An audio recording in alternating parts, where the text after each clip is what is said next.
The ADR is also able to help validate the data to check that it is of the correct format for the model to use.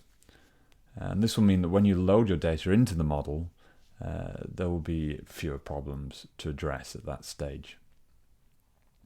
You'll notice that for most of the resources in your HIV estimates dataset, a data validation badge is provided. What we want to see is this long line of green validation badges telling us that the data is valid. Let's say that we happen to upload some ART data that is actually invalid.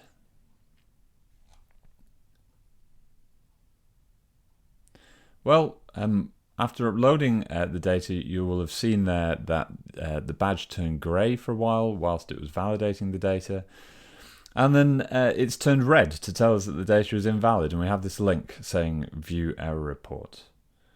We can click on this link to see a breakdown of the errors in the data. This is what a validation report looks like. All the errors are grouped according to their types. And then you can expand these errors and see where the problems occur. So for instance, we have a minimum constraint error here, and it says in the error message, the value -608 in row 16, column 6 does not conform to the minimum constraint of 0. And that's because ART current, here the number of people currently on ART can never be a negative number. Of course, that makes sense. It actually tells you exactly where the problem is, row 16, column 6, and it shows you in a little mini table what the value is and what the rest of the row looks like.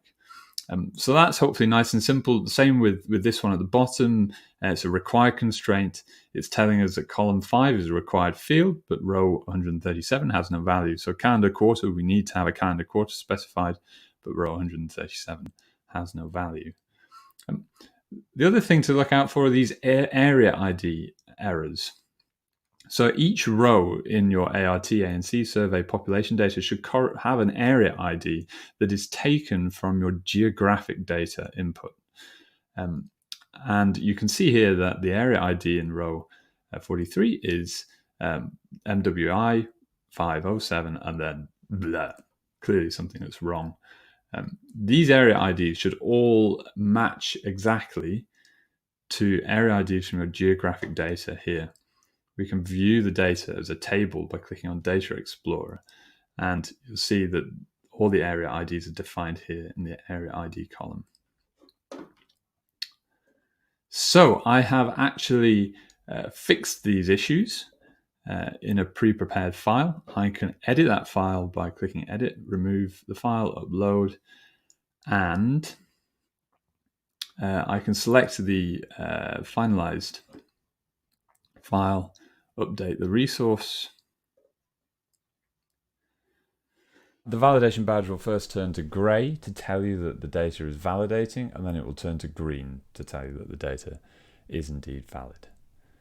The final thing to note is that not all of the files in the ADR are validated.